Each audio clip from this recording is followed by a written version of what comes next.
तो आज internal security जो जीएस पेपर 3 का एक महत्वपूर्ण हिस्सा है, और मैं बात करता रहा हूँ कि आप लोग म्यूट रखिएगा through out the session. Internal security और डिजास्टर मैनेजमेंट दो ऐसे टॉपिक हैं जिनको लेकर के इसमें डिजास्टर मैनेजमेंट के भी सवाल हैं। एक दो ऐसे टॉपिक हैं जो बहुत प्रेडिक्टेबल होते हैं। GS3 जैसे डायनामिक पेपर में भी स्टैटिक जैसे क्वेश्चन होते हैं, आप इनको प्रेडिक्ट कर सकते हैं बहुत ईजिली। और आप अपने मार्क्स को अगर GS3 में पढ़ाना चाहते हैं तो इन दो टॉपिक्स को बहुत अच्छे से कर लीजिए। यूपीएससी में लगभग हाईएस्ट मार्क्स पाने का जो हमारा अनुभव रहा है वो कहता है कि डिजास्टर मैनेजमेंट और इंटरनल सिक्योरिटी के बगैर GS3 में आप नहीं पा सकते अच्छे मार्क्स। तो प्लीज़ जिस तरीके से लेक्चर्स, लाइव लेक्चर्स हुए, कंटेंट शानदार दिया गया, उसके बाद जो क्वेश्चन की फ्रेमिंग है, हम एक क्वेश्चन बनाने में आधे घंटे लेते हैं, जबकि अगर मैं चाहूँ तो एक क्वेश्चन को 5 सेकंड में फ्रेम कर सकता हूँ, 10 सेकंड में फ्रेम कर सकता हूँ। पर जो टेस्ट सीरीज बन रही है अग्नि परीक्षा की, उसके लिए भी हम रोज़ रात को 12 से 4 खाली क्वेश्चन फ्रेम करते हैं। प्रॉपर PYQ देखते हैं, रिसर्च करते हैं, पिछले जो सवाल हैं उनके क्या पैटर्न है, क्यों पूछा गया, उसके बाद आने वाले समय में क्या सवाल पूछा जा सकता है। हम चाहते हैं कि हमारा क्वेश्चन हिट हो। कंटेंट कोई भी देगा, ChatGPT भी देता है, लेकिन हमारा क्वेश्चन हिट हो। हमें चाहते हैं उन्हीं क्वेश्चंस को जो फ्रेम किया था टेस्ट के लिए, जो भगीरथ प्लस में जो सेक्शनल टेस्ट है, हर टॉपिक खत्म होने के बाद जो हम टेस्ट लेते हैं, उनका जो प्रश्न है उसको हम एवेल्युएट कर रहे हैं। अगले आधे घंटे में खत्म होने की उम्मीद है। सीट बेल्ट बांध के रखिएगा।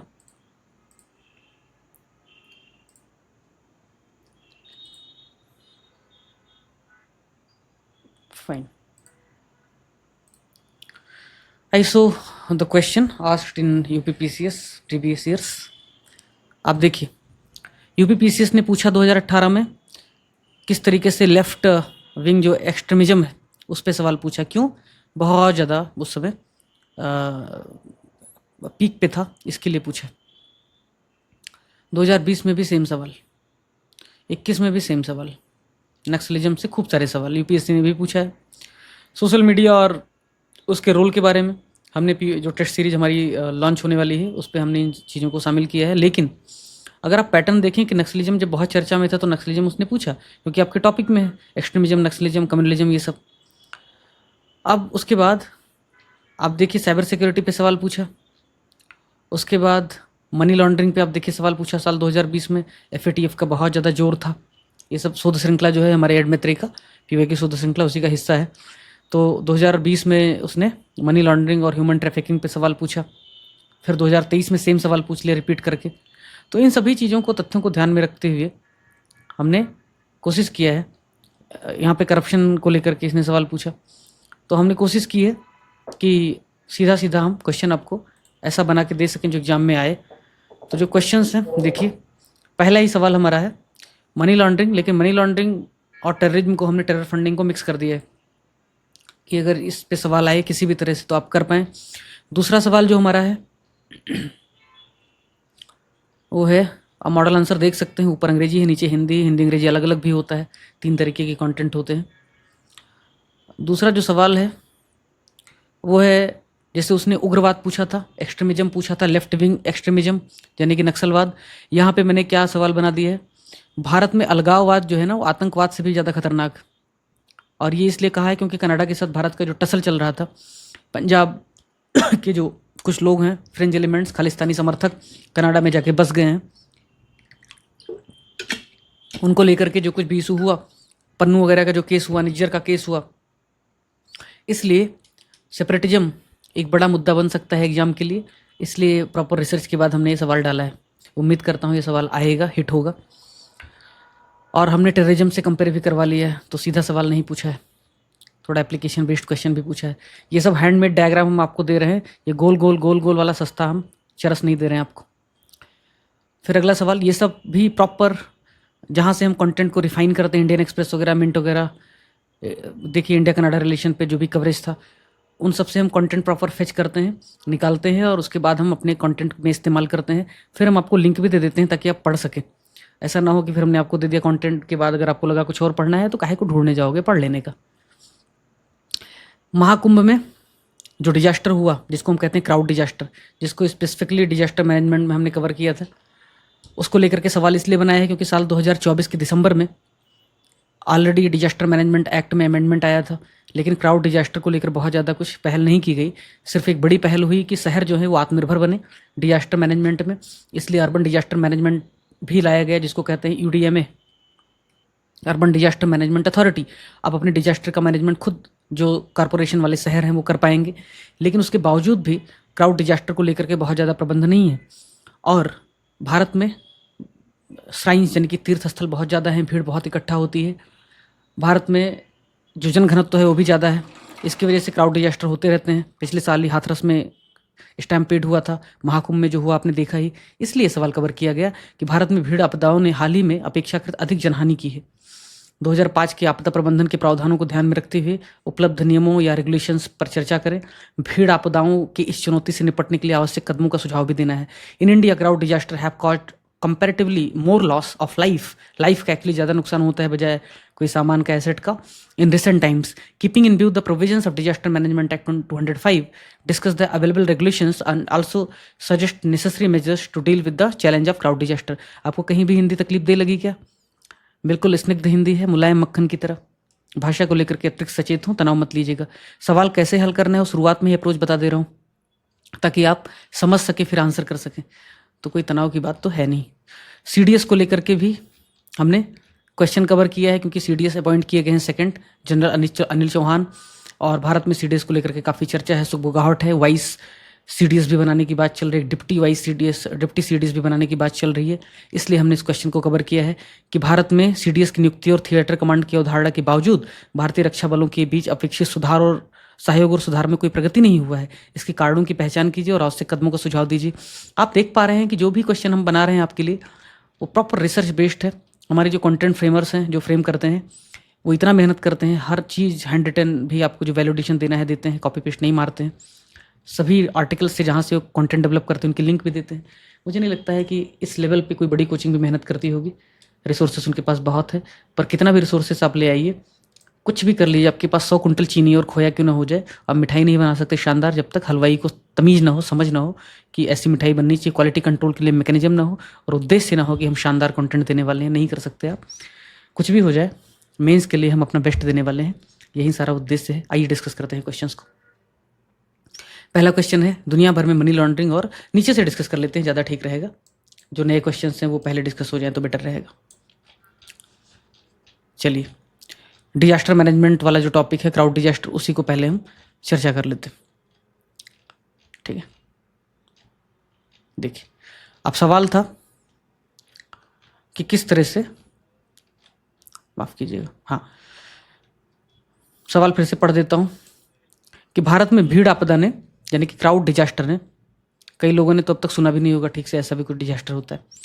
भीड़ आपदा ने या क्राउड डिजास्टर ने हाल ही में अपेक्षाकृत कंपैरेटिवली ज़्यादा लाइफ का नुकसान किया है। 2005 का जो आपदा प्रबंधन है, ये जो पहला लाइन है, ये आपको इन्फॉर्मेशन दे रहा है, सूचना दे रहा है कि ये स्थिति है, ये खतरनाक स्थिति है भारत में।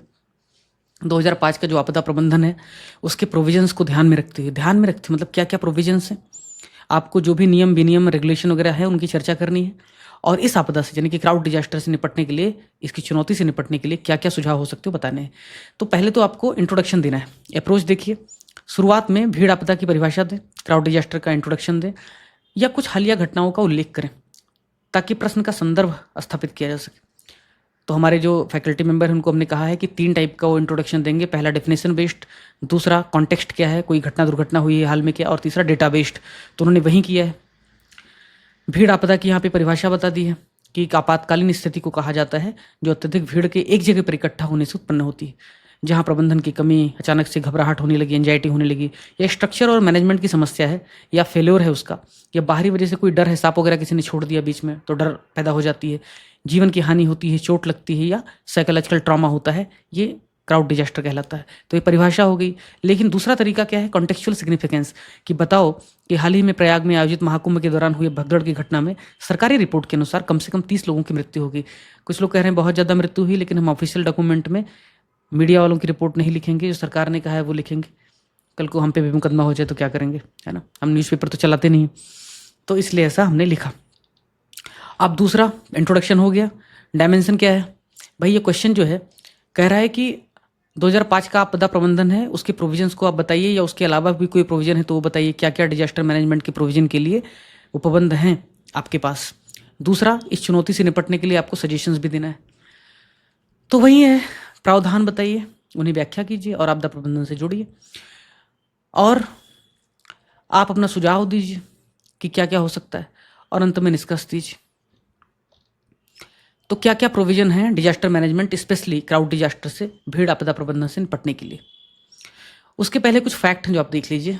टाइम्स ऑफ इंडिया ने अच्छा कवर किया था इसको कि किस तरह से पटना में, किस तरह से लास्ट ईयर ही उत्तर प्रदेश में हाथरस में कहीं यहीं कहीं होगा, हाथरस महाराष्ट्र, राजस्थान, दिल्ली, हिमाचल, उत्तराखंड, उत्तर प्रदेश, इलाहाबाद, मुगलसराय, हाथरस में भी हुआ था, हाल ही में हुआ था। हाथरस में स्टम्पीट किसी संत कुछ तो भी था, क्या कहते हैं उसको, कथा वगैरह कुछ थी। मध्य प्रदेश में हुआ, इधर महाराष्ट्र में हुआ। तो सैकड़ों लोगों की जान हर साल जा रही है, शायद हज़ारों लोगों की जा रही होगी, क्योंकि भारत में बहुत ज़्यादा तीर्थ हैं, बहुत ज़्यादा क्राउड है। तो डिजास्टर मैनेजमेंट 2005 जो है उसमें कुछ कुछ प्रावधान है, उनको आपको सूचना दे देनी है। क्या प्रावधान है? सेक्शन 11 है जो भीड़ नियंत्रण के लिए डायरेक्शन देती है। आपको हिंदी माध्यम के विद्यार्थियों के लिए विशेषतः मैं गुजारिश करता हूँ, रिक्वेस्ट करता हूँ, और एक हिसाब से आदेश समझ लो मेरा, पैरा में नहीं लिखना है मित्र, तुम वैसे पिछड़ रहे हो। एक हेल्प मैं तुम्हारी कर रहा हूँ कि स्ट्रक्चर बता रहा हूँ तुमको, शॉर्ट कंटेंट दे रहा हूँ, बहुत अच्छे कीवर्ड्स दे रहा हूँ, अच्छी हिंदी दे रहा हूँ जो मार्केट में कहीं नहीं मिलेगा। लेकिन पैरा वाले आदत से वापस आ जाओ। हमारी जितनी फैकल्टी है वो सब यही बता रही है, मैं पैरा में मत लिखो। धारा 21 लिखा, धारा 11 लिखा, सेक्शन 11 लिखा, सीधे बस राष्ट्रीय आपदा प्रबंधन योजना जिसमें भीड़ नियंत्रण के लिए दिशा निर्देश शामिल हो गया। ऐसे सेक्शन 22 और 23 इसमें स्टेट डिजास्टर मैनेजमेंट और डिस्ट्रिक्ट डिजास्टर मैनेजमेंट के रिस्पॉन्स जो प्लान है उनको तैयार करने का अधिकार दिया गया। हो गया, बात समझ में आया? तो ये आपने डिजास्टर मैनेजमेंट एक्ट 2005 जो है उसके प्रोविजन को आपने शॉर्ट में बता दिया। फिर आपने बता दिया, चूंकि कह रहा था कौन कौन से कानून, रेगुलेशंस, रूल्स और पॉलिसीज हैं। फिर आपने राष्ट्रीय आपदा प्रबंधन नीति 2009 में जो आई थी उसको बता दिया कि शहरी योजना में भीड़ प्रबंधन हेतु उपाय। जब भी कोई आप सिटी प्लानिंग करेंगे तो वहाँ पे अगर क्राउड मैनेजमेंट करना है, ट्रैफिक मैनेजमेंट करना है तो कैसे होगा वो भी बताया गया है। जहाँ पे भी कोई कार्यक्रम होगा, चाहे वो कथा हो, चाहे वो कोई तीर्थ स्थान हो, कोई भी गैदरिंग हो, पहले आप रिस्क असेसमेंट करेंगे, जोखिम का असेसमेंट करेंगे। ठीक है, असेसमेंट ही लिख के आना, तनाव मतलब कोई दिक्कत नहीं है, और उसके हिसाब से तैयारी करेंगे। तकनीकी का उपयोग ना लिख पाओ, टेक्नोलॉजी का उपयोग लिख दो, कोई दिक्कत नहीं। और ब्रैकेट में लिख दो सीसीटीवी, ड्रोन, एआई आधारित क्राउड निगरानी, जो प्रयाग के महाकुंभ में हो रहा था, लेकिन क्यों दुर्घटना हुई तो जांच का विषय। लीगल फ्रेमवर्क क्या है, मास गैदरिंग और भीड़ सुरक्षा के लिए कानूनी ढांचा क्या है। आईपीसी 1860 में भी है कि भाई कुछ पर्टिकुलर लोगों से ज़्यादा इकट्ठा नहीं हो सकते अगर कोई ऐसी स्थिति है जहाँ पे भीड़ की वजह से बीमारी फैल सकती है या भीड़ की वजह से कोई दिक्कत हो सकती है। ऐसे ही 1897 का जो एपिडेमिक एक्ट है जिसका इस्तेमाल कोरोना में बहुत ज़्यादा हुआ, उसमें एक पर्टिकुलर लेवल से ज़्यादा लोगों का इकट्ठा होना वर्जित है। पहले बहुत ज़्यादा प्लेग आते थे, बहुत ज़्यादा महामारियाँ आती थी, तब ये कानून अंग्रेजों ने बनाया था। उसी का बहुत ज़्यादा उपयोग किया गया आपके कोरोना के समय में, और ये कानून ऐसा है जो सेंट्रल गवर्नमेंट को बहुत पावरफुल बना देता है। इसी की वजह से प्रधानमंत्री सीधे डिस्ट्रिक्ट कलेक्टर्स और सेक्रेटरीज से बात कर रहे थे। स्टेट गवर्नमेंट लगभग बाईपास हो गई थी, सेंट्रल गवर्नमेंट ने अधिकतर चीज़ें अपने हाथ में ले लिया था। तो 1897 का जो कानून है वो भीड़ को नियंत्रित करने के लिए एक बहुत ही इफेक्टिव कानून है। उत्तर प्रदेश का मेला एक्ट है 1938 का। बाकी डिटेल में जाने की जरूरत नहीं, इतना भी लिख दोगे तो भी काम हो जाएगा आपका। एक लाइन इस पर आप अपने आप बना के लिख सकते हो कि भाई जब यूपी मेला एक्ट है, आपको पता है, तो मेला एक्ट में क्या होगा कि भाई भीड़ को नियंत्रित करना है, भीड़ को रेगुलेट करना है, ये आपने बता दिया। अगर आपने इतना पॉइंट भी लिख दिया, डिजास्टर मैनेजमेंट एक्ट 2005 के 2 प्रोविजन आपने लिख दिए, डिजास्टर मैनेजमेंट पॉलिसी जो नेशनल पॉलिसी है 2009 के 1 पॉइंट लिख दिया, बस खाली आपको पता होना चाहिए कि डिजास्टर मैनेजमेंट एक्ट 2005 में आया है, रूल्स 2009 में आया है, 1897 का ऐसा कोई कानून है, इतना लिख दिया ना, काम हो जाएगा आपका। और कहीं आपने यूपी का ये क्लास डाल दिया तो फिर तो मज़ा ही आ जाएगा, उसको लगेगा देखो यूपी का भी बारे में इसको कितनी जानकारी है, प्रयाग में जो कुछ भी हुआ है इसके बारे में कितना अवेयर है। बट आपने ये प्रोविजन लिख दिया कि क्या क्या है। अब आपको लिखना है चुनौतियाँ। मॉडल आंसर को हम इस तरह नहीं लिख रहे हैं कि आप 10 पेज पढ़ करके और ज्ञान बटोरे। मॉडल आंसर उतना ही लिख रहे हैं जितना आपको वहाँ पे लिखना है। आपको हम डायमेंशन दे रहे हैं, आपको सोचना सिखा रहे हैं, आपको अप्रोच बता रहे हैं, वैलिडेशन करा रहे हैं। चुनौतियाँ क्या है, ये चैलेंजेस लिख दिया है रजत ने, लेकिन हम इसी को पॉइंट फॉर्म में भी देख सकते हैं। एक तो मॉब रश, मैं आपको बता दूं कि 1 वर्ग मीटर में 4 से 5 लोगों से अगर ज़्यादा इकट्ठा होते हैं तो वहाँ पे कभी भी स्टैम्पीड की संभावना हो जाती है। महाकुंभ जैसी स्थिति में जहाँ पे 4-5 क्या 40-50 से 400-500 रहे होंगे वहाँ पे, तो भगदड़ होने की संभावना तो बनी ही रहती है। तो कई बार होता है मॉब रश, अचानक से भीड़ आ रही है इधर से, जा भी रही है इधर से, इसकी वजह से क्या होता है, भगदड़ होने की संभावना बनती है, रस होता है। कई बार अर्जेंसी, हमें कुंभ नहाना है, हमें नोज पॉइंट तक पहुंचना है, हमें संगम पे तक पहुंचना है, लोग भागना शुरू कर देते हैं। इसकी वजह से भी भगदड़ होती। लोग थकान और एंजाइटी फील करते हैं, दम घुटने लगता है उनको भीड़ में, इसकी वजह से भी होता है। कुछ लोग कोसते हैं कि भीड़ को ठीक से चलना चाहिए। अरे ठीक से क्या चलना चाहिए, सांस तक ले नहीं पा रहे हैं तो भागेंगे नहीं क्या? तो निश्चित तौर पे ये समस्या हो जाती है। कई बार थकावट महसूस होती है, बेचैनी होती है, बुजुर्ग लोग होते हैं। कई बार तूफान आ जाता है, फ्लड आ जाता है, या कुछ और समस्याएं हो जाती है। कई बार र्यूमर है कि देखो उधर सांप, उधर बाढ़ है, उधर कुछ और फॉल्स इन्फॉर्मेशन है, मुख्यमंत्री कह रहे थे कि अफवाहों से बचे, तो ऐसी भी कई बार बातें हो जाती हैं। तो ये सब चैलेंजेज हैं क्राउड डिजास्टर को कंट्रोल करने के। रजत ने बहुत सुंदर से एक ही डायग्राम में इतना लिख दिया, इतना भी लिख दोगे तो काम हो जाएगा आपका। तो ये हो गया चैलेंजेस क्या क्या है। अब आपदा प्रबंधन जो डिजास्टर मैनेजमेंट एक्ट है उसमें अमेंडमेंट हुआ है साल 2024 में, दिसंबर के महीने में। क्या अमेंडमेंट हुआ है इसको पढ़ने की जरूरत नहीं, मैं आपको बता दे रहा हूँ। एक बहुत बड़ा अमेंडमेंट हुआ है, इंडियन एक्सप्रेस ने को कवर भी किया है। Bill seeks to expand NDMA role, fails to strengthen its status. पहले क्या होता था कि ये एनडीएमए है, ये एसडीएमए है। एनडीएमए मतलब national disaster management authority, SDMA मतलब state disaster management authority. NDMA क्या करती थी, कोई भी इसको रिस्पांस प्लान तैयार करना है, कोई भी इसको आपदा प्रबंधन की पॉलिसी बनानी है, कुछ भी बनानी है, तो ये पूछती थी नेशनल डिजास्टर मैनेजमेंट की एग्जीक्यूटिव कमेटी को। इसकी एक एग्जीक्यूटिव कमेटी होती थी जो सलाह देती थी एनडीएमए को, फिर एनडीएमए उसको लागू करता था। और ये जो नेशनल डिजास्टर मैनेजमेंट की एग्जीक्यूटिव कमेटी है, इसमें होते कौन लोग थे?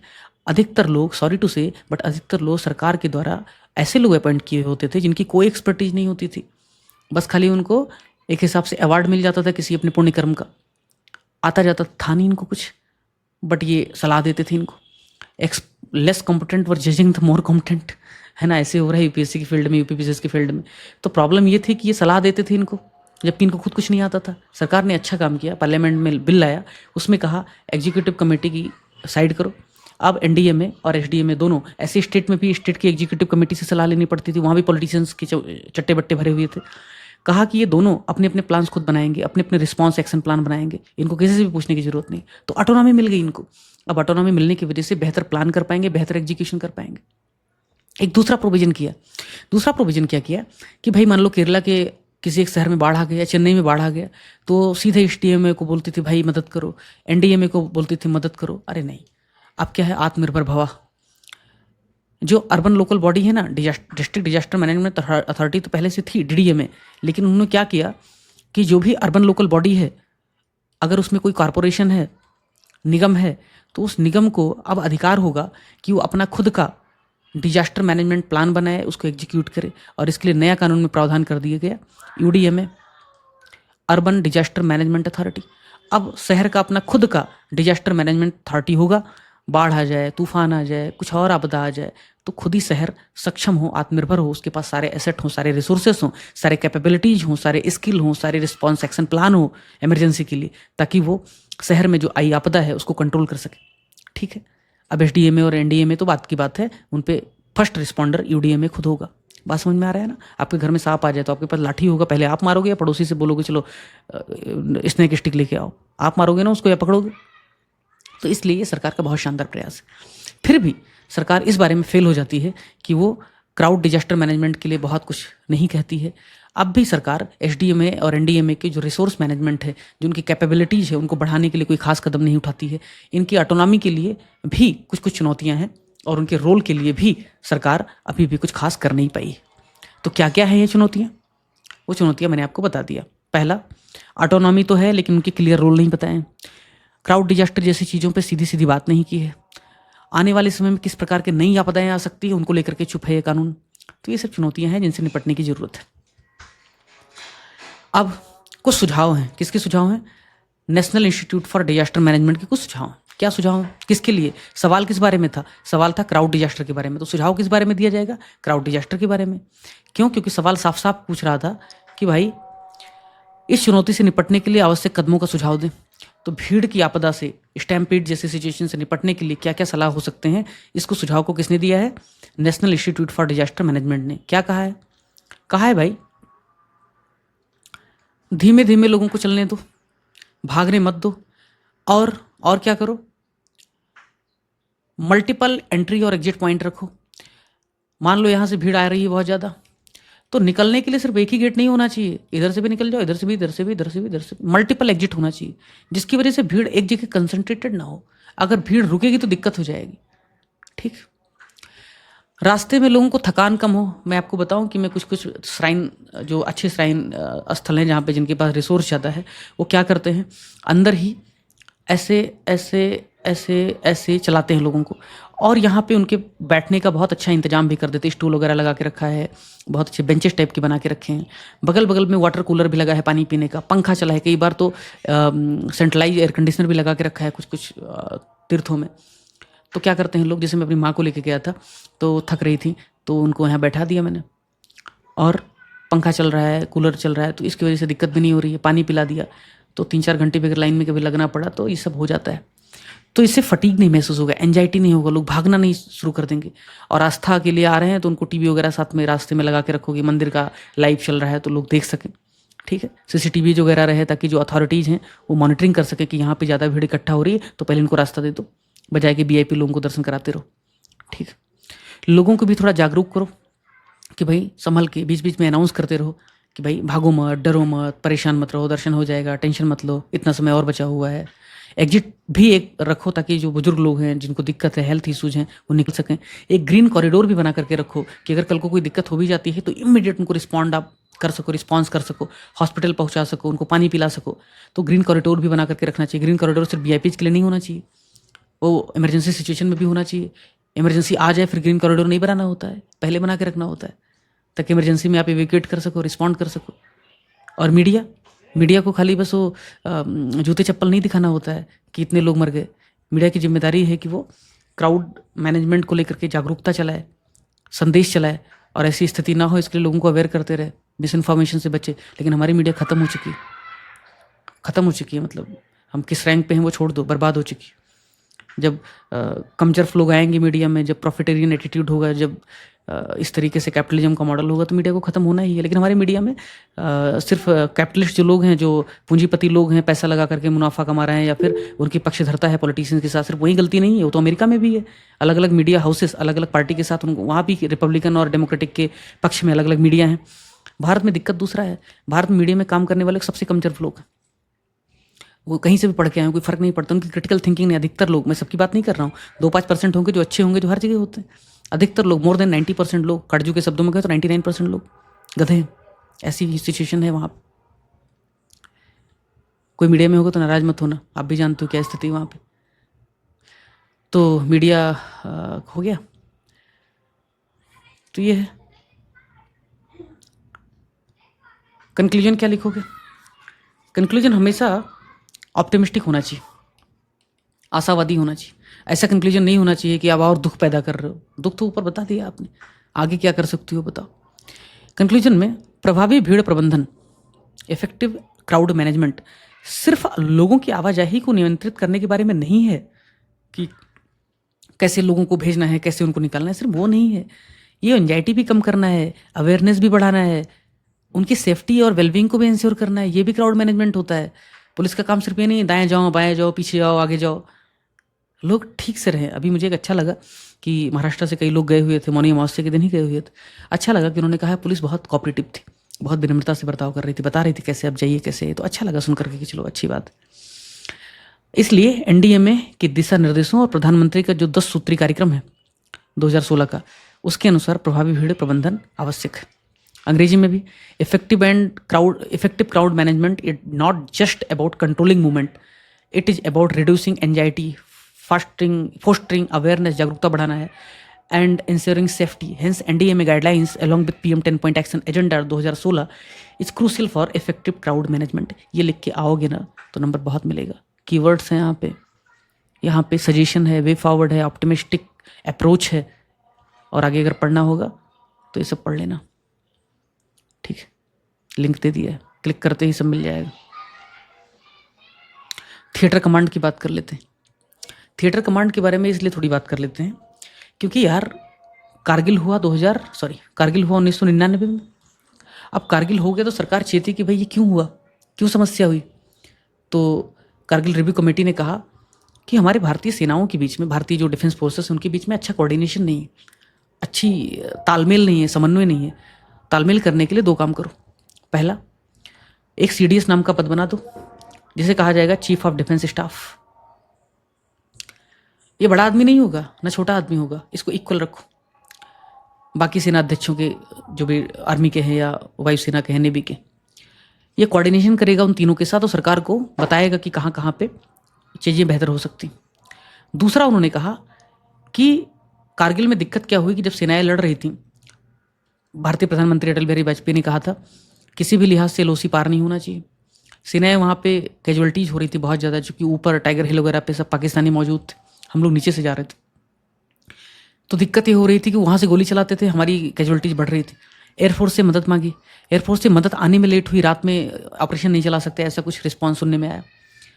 कारगिल रिव्यू कमेटी ने कहा भाई ऐसा क्यों करना है, क्यों मदद मांगना है किसी से, थिएटर कमांड बना दो। क्यों आप कारगिल में मदद मांग रहे हो तो पठानकोट से उड़ान भरनी पड़ रही है, थिएटर कमांड बना दो। भारत में 3 थिएटर कमांड बनाओ, एक चाइना से निपट लेगी, इसको कहा जाएगा नॉर्दर्न थिएटर कमांड, एक पाकिस्तान से निपट लेगी जिसको कहा जाएगा वेस्टर्न थिएटर कमांड, और एक बनाओ मरीन थिएटर कमांड, जो अंडमान निकोबार उधर चाइना वगैरह से या किसी भी और थ्रेट से पानी में जो कुछ भी दिक्कत होगी वो निपट लेगी। हमने अब तक एक ही थिएटर कमांड बनाया है जो अंडमान निकोबार थिएटर कमांड है, बहुत छोटा सा है, बच्चा है, चाइना की तुलना में बहुत ही छोटा है। इसमें होगा क्या, जो थिएटर कमांड होगा उसमें आर्मी वाले भी होंगे, नेवी के भी लोग होंगे अगर जरूरत पड़ेगी तो, एयरफोर्स के भी लोग होंगे, और इनका नेतृत्व एक 4 स्टार जनरल करेगा जो सेनाध्यक्ष की रैंक का ही होगा।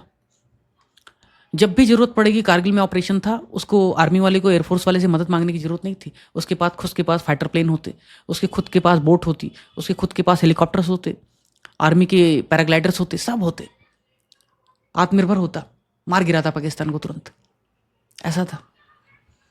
तो ये कॉन्सेप्ट बड़ा सुंदर था, पर भारत सरकार को डर था कि भाई जनरल VK सिंह जैसे लोग जो अपना टेन्योर बढ़वाने के लिए सुप्रीम कोर्ट तक चले जाते हैं, मार्कशीट में ये एज वो एज करके, पता चलता है, एक रिपोर्ट आई थी अखबार में बहुत ज़्यादा कि कोई टुकड़ी मार्च कर रही थी दिल्ली की तरफ, कू वगैरह करने का तो इरादा नहीं था। तो डर ये लगा सरकार को कहीं एक ऐसे व्यक्ति में इतना सारा पावर दे दें चीफ ऑफ डिफेंस स्टाफ में, जो तीनों सेनाओं का नेतृत्व करे, और फिर पता लगे ये कहीं भारत में बांग्लादेश जैसा कोई सिचुएशन, पाकिस्तान जैसा सिचुएशन ना करे, डेमोक्रेसी को कहीं खतरा न पहुंचाए। इसलिए सरकारें डर रही थी। लेकिन मोदी गवर्नमेंट ने अंत में फैसला लिया, कहा CDS की नियुक्ति हम करेंगे, CDS किसी से छोटा बड़ा नहीं होगा। एक लड़की ने मुझे कहा कि ये फर्स्ट टाइमिंग इक्वल होता है, फर्स्ट टाइमिंग इक्वल, मैंने उसको कहा ऑफिशियल डॉक्यूमेंट में बताओ कहाँ पे टर्म यूज है, ऑफिशियल डॉक्यूमेंट में कहीं फर्स्ट टाइमिंग इक्वल नहीं है, पर न्यूज़पेपर्स वाले कवर करते हैं कि भाई CDS भी 4 स्टार जनरल है, आर्मी का जो हेड है वो भी 4 स्टार जनरल है, वायुसेना का हेड भी 4 स्टार जनरल है, नेवी का भी 4 स्टार जनरल है, ये सब इक्वल है। CDS के पास वीटो करने तक की पावर नहीं है कि तीनों से सलाह ले रहे हैं, आर्मी, नेवी और वायुसेना से, और तीनों ने अलग अलग सलाह दिया, CDS कह रहे नहीं नहीं नहीं नहीं ना, चल वो ये वाली सलाह चलेगी, ऐसा वीटो भी पावर नहीं है। CDS सिर्फ उनके साथ चर्चा कर सकता है, और ये सेक्रेटरी के लेवल का ऑफिसर होता है, प्रधानमंत्री को जाके बोलेगा साहब ऐसा ऐसा चर्चा हुआ है, आप इस पर क्या कहोगे, बस इतना है। तो CDS की नियुक्ति और थिएटर कमांड, ये 2 बड़े सजेशन थे कारगिल रिव्यू कमेटी के। थिएटर कमांड में सिर्फ अंडमान निकोबार थिएटर कमांड बनाया गया है, बाकी पे काम चल रहा है। मैं एक रिपोर्ट अभी पढ़ रहा था ORF का, ORF मतलब ऑब्जर्वर रिसर्च फाउंडेशन, इसकी रिपोर्ट में लिखा था कि दुनिया के देशों में एक थिएटर कमांड बनाने में, मतलब थिएटर कमांड की संकल्पना पूरी करने में लगभग 20 साल का वक्त लगता है। 20 साल में थिएटर कमांड बन पाता है। भारत में तो अभी एक ही है, वो भी छोटा सा है, और उसमें भी झगड़े होते रहते हैं। झगड़े इसलिए होते रहते हैं कि भाई उसमें तीनों हैं तो तनातनी होती रहती, तो एक चर्चा ऐसी चल रही है कि नेवी के अंडर ही उसको डाल दो, कोऑर्डिनेशन नहीं हो पा रहा है। तो करना क्या है, थिएटर कमांड बना देना चाहिए, बहुत ज़रूरी है। और CDS की नियुक्ति, अभी दूसरे CDS की नियुक्ति जनरल अनिल चौहान के रूप में हुआ है। एक चर्चा ये भी चल रही है कि सिर्फ CDS की नियुक्ति मत करो, एक वाइस CDS भी बना दो ताकि कामकाज का लोड वो भी बर्दाश्त कर पाए, एक डिप्टी CDS भी बना दो। तो देखो क्या होता है। कुल मिलाकर के सवाल के बारे में थोड़ी ब्रीफ मैंने बता दी आपको, पर सवाल ऐसे है कि CDS की नियुक्ति और थिएटर कमांड की जो अवधारणा है, भाई हमने लागू कर दिया, CDS बना दिया, हमने थिएटर कमांड वगैरह के बारे में भी कॉन्सेप्चुलाइज कर लिया, उसके बारे में भी बात कर ली, लेकिन फिर भी यार इंडियन डिफेंस फोर्सेस के बीच में कोऑर्डिनेशन नहीं देखने को मिल रहा है, ना ही कोई बहुत ज़्यादा रिफॉर्म देखने को मिल रहा है, कोई मॉडर्नाइजेशन भी नहीं होगा डिफेंस फोर्सेस का। ये बता रहा है वो, तो जो बता रहा है वहीं आपको इंट्रो में डाल देना है। सवाल क्या है, इसके कारण को बताना है, और क्या बताना है, वे फॉरवर्ड बताना है। ठीक है, तो पहले प्रॉब्लम क्या है वो आपने बता दिया इंट्रोडक्शन में कि ये चल रहा है, ये कॉन्टेक्चुअल सिग्निफिकेंस है। फिर बताना है क्या कारण है, फिर बताना है आगे वे फॉरवर्ड क्या है, क्या उपाय कर सकते हैं, क्या स्टेप ले सकते हैं। तो यहाँ पे अप्रोच बता दिया है, अंग्रेजी हिंदी दोनों में। इंडिया में सीडीएस के पद के बारे में बताया, कैसे बेहतर समन्वय के लिए, बेटर कोऑर्डिनेशन के लिए सीडीएस की अपॉइंटमेंट हुई है। कोऑर्डिनेशन के लिए थिएटर कमांड का कॉन्सेप्ट क्या है, सहयोग और सुधार की दिशा में अपेक्षित प्रगति क्यों नहीं है।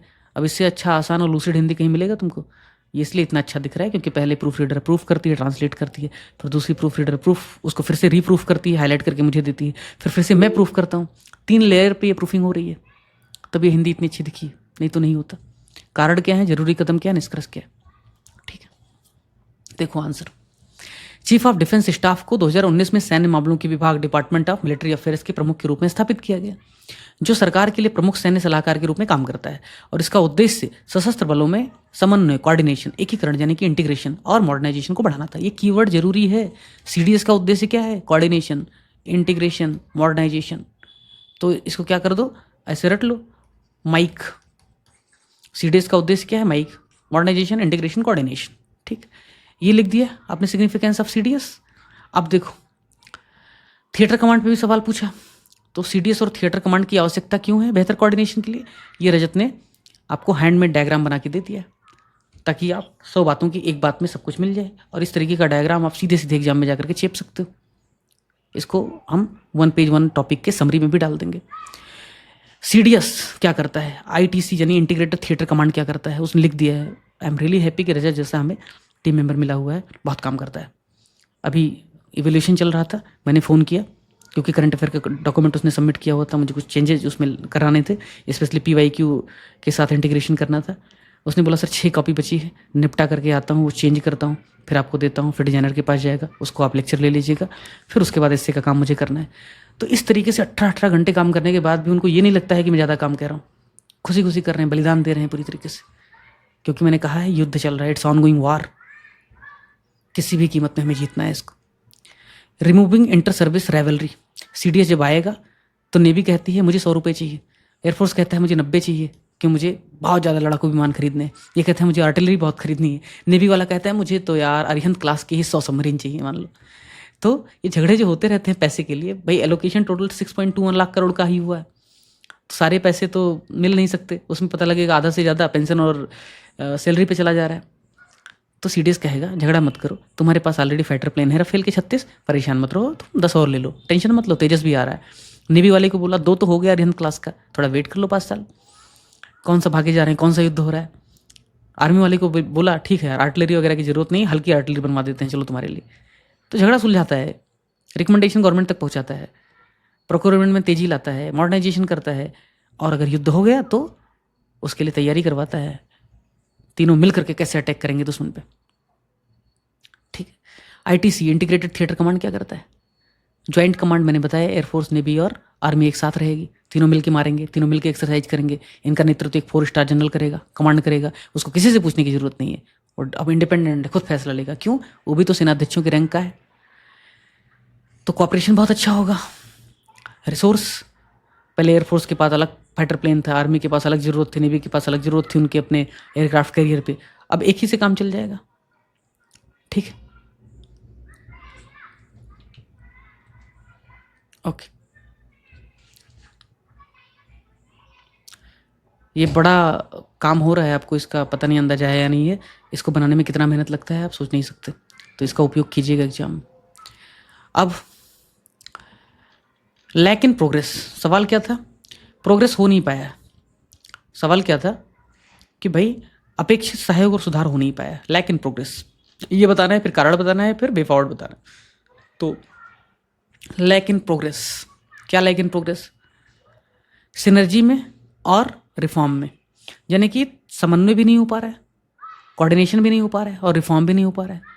क्यों नहीं हो पा रहा है, क्योंकि यार कैपेबिलिटी ही हमारी बहुत कम है भाई। ले दे करके 2 हेलीकॉप्टर हैं, 3 लोगों में कैसे बांटोगे आप, दोनों तरफ तो युद्ध लड़ना है, चीन भी है पाकिस्तान भी है, और आपको पता होना चाहिए चीन और पाकिस्तान से 2 फ्रंट पे 2 फ्रंट वार जिसको बोलते हैं स्ट्रेटेजिक थ्योरी में, लड़ने के लिए कुछ मुझे याद नहीं आ रहा है 42 या 46 स्क्वाड्रन की जरूरत। एक स्क्वाड्रन में देख लेना कितने जहाज होते हैं, 20-25 है जो भी। इतने जहाज की ज़रूरत है एयरफोर्स को, है कितने? 20-25 के बीच स्क्वाड्रन भी काम कर रहे हैं। तो एयरफोर्स की हालत वैसे ही खस्ता है। जब है ही नहीं तो कैसे कोऑर्डिनेशन करेंगे? इनएफिशिएंसीज भी बहुत हैं। इनएफिशिएंसीज मतलब जो भी हैं उनका ठीक से इस्तेमाल नहीं कर रहे। पता लगता है उनकी ओवरहॉलिंग टाइम पे नहीं हुआ, एक्सीडेंट्स हो रहे हैं या बाकी प्रॉब्लम हो रही है। और यार सरकारी वर्क कल्चर तो है ही, उनके अपने अलग अलग, आर्मी का अलग वर्क कल्चर है, नेवी का अलग वर्क कल्चर है, एयरफोर्स का अलग वर्क कल्चर है। इसकी वजह से क्या हो रहा है, आपस में मिल नहीं पा रहे हैं, अलग अलग गोले के लोग हैं। प्रोग्रेस क्यों नहीं हो पाया रिफॉर्म का? मॉडर्नाइजेशन किया नहीं आपने। आज भी हम मिग उड़ा रहे थे, काफ़ी एक्सीडेंट्स हुए तब रोका हमने। और सिपरी की रिपोर्ट कहती है कि हम दुनिया के सबसे बड़े इंपोर्टेंट हथियार में अब भी हम आत्मनिर्भर नहीं हो पा रहे हैं। ये बात अलग है कि हमने 25,000 करोड़ रुपए का एक्सपोर्ट किया है साल 2024 में, मजाक नहीं है। दुनिया में टॉप 25 में एक्सपोर्टर में हम आते हैं। रिसोर्स कंस्ट्रेंट भी है, कैपेसिटी भी हमारी थोड़ी कम है, तो इन सबको बढ़ाना पड़ेगा। ये सब चैलेंजेस हैं जिसकी वजह से समन्वय नहीं हो पाया, जिसकी वजह से सुधार नहीं हो पाया। ये सब चैलेंजेस ऐसे ही डायग्राम बना के लिखाना। ये आर्टिकल बना, has the chief of defence staff post improved India combat efficiency. CDS के बारे में पढ़ लेना इस आर्टिकल को, इसमें क्रिटिकल एनालिसिस किया हुआ है। और क्या दिक्कत है सुधार और सहयोग में? बताया ही कि सीडीएस और बाकी जो डिफेंस फोर्सेस के हेड हैं उनके बीच कई बार सहमति नहीं बन पाती है। दूसरा, एक ही व्यक्ति में सारे पावर आ रहे हैं, सीडीएस में फैसला लेने की स्थिति तो नहीं कर सकती बट कोऑर्डिनेशन के लिए, लेकिन रिस्पॉन्सिबिलिटी तो शेयरिंग है अलग अलग फोर्सेस की। थिएटर कमांड अब तक नहीं बन पाया, 3 चाहिए था, एक ही बना है। टेक्नोलॉजी में बहुत सारा गैप है। चाइना एक तरफ साइबर वारफेयर में शीर्ष स्थान हासिल कर रही है, हम अब भी ट्रेडिशनल और कन्वेंशनल वारफेयर में ही जूझ रहे हैं।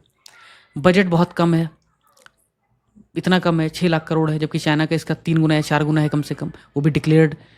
हिडन खर्च तो बहुत ज़्यादा करता है वो।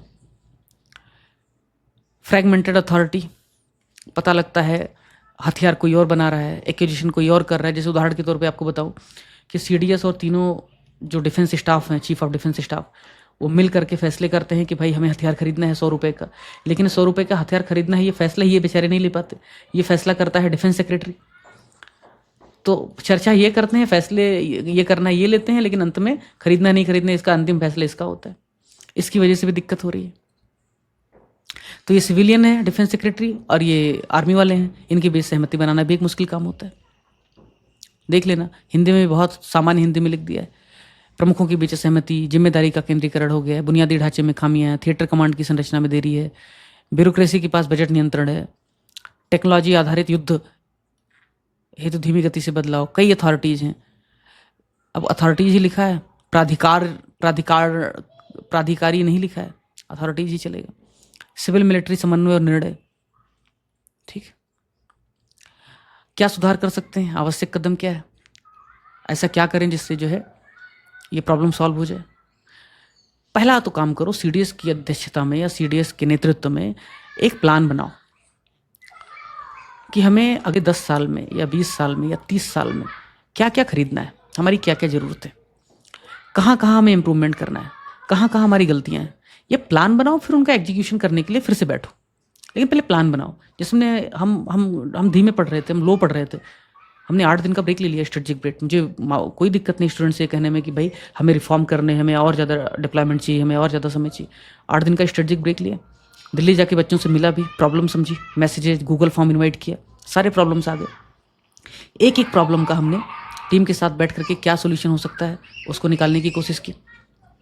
कॉम्प्रिहेंसिव कंटेंट को पूरा रिस्ट्रक्चर कर दिया। हिंदी ट्रांसलेशन को हमने कहा 3-3 लेयरिंग से अभी पार करेगा, एक ही व्यक्ति नहीं करेगा।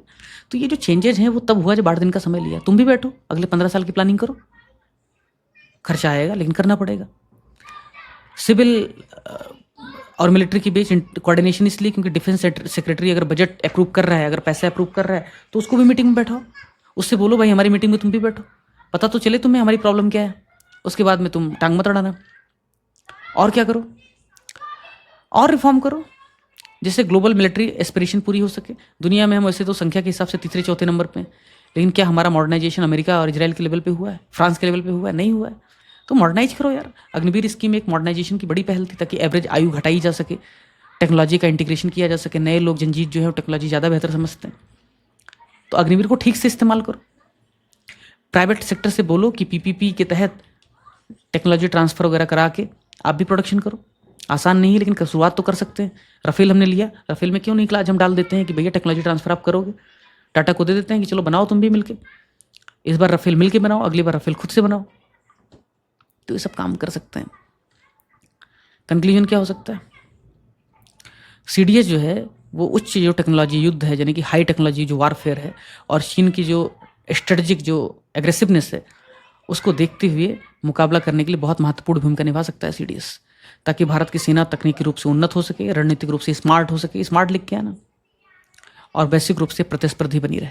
ये सीडीएस का क्या होगा? कंक्लूजन हो जाएगा। क्या क्या समझा हमने? सीडीएस और इंटीग्रेटेड थिएटर कमांड क्यों जरूरी है ये समझा,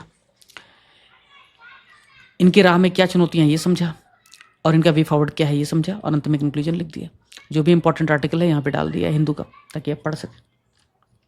ये 2 क्वेश्चन हो गए, बाकी बचे हुए 2 क्वेश्चन शॉर्ट में डिस्कस कर लेते हैं।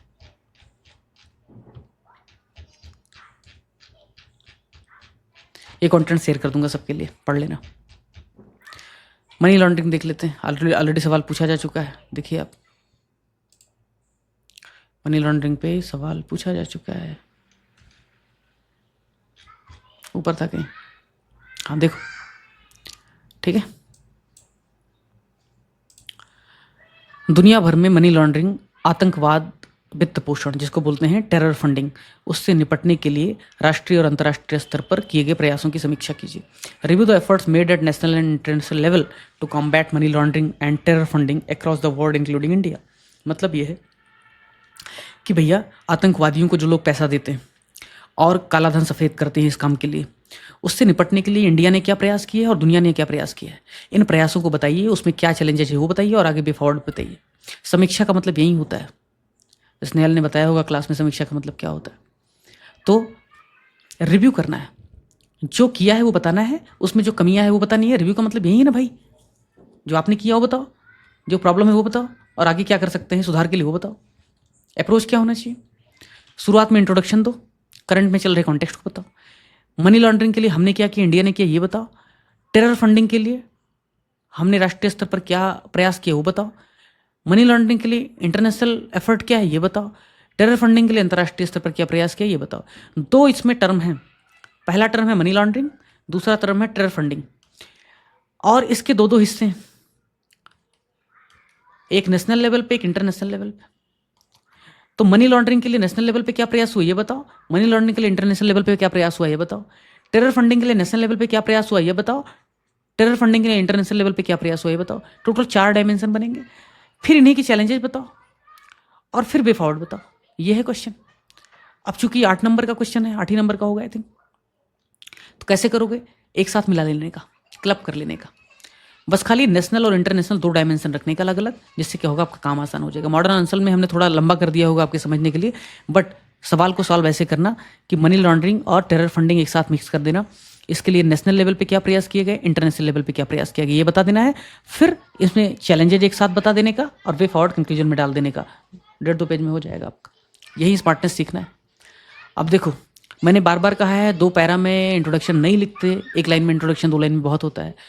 डर्टी मनी फ्यूल्स क्राइम, कितना सुंदर कैची लाइन।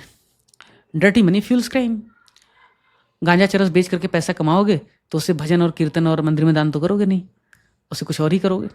तो dirty money fuels crime, corruption, मेहनत करके बैठ के 8-8 घंटे 12-12 घंटे काम करोगे तो उस पैसे की कीमत समझोगे।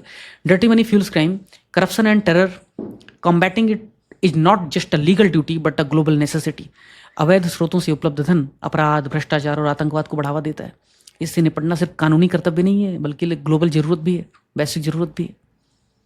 अब मैंने कहा था कि मनी लॉन्ड्रिंग और टेरर फंडिंग के लिए नेशनल लेवल पे क्या प्रयास किए गए, इंटरनेशनल लेवल पे क्या प्रयास किए गए, और क्या कमियां हैं, और आगे वे फॉरवर्ड क्या हो सकता है ये बताओ। जब आप रियल आंसर लिख रहे होगे तब दोनों को क्लब करके नेशनल और इंटरनेशनल लेवल पे खाली प्रयास बता देना है, कमियां बता देनी है, वे फॉरवर्ड बता देना है।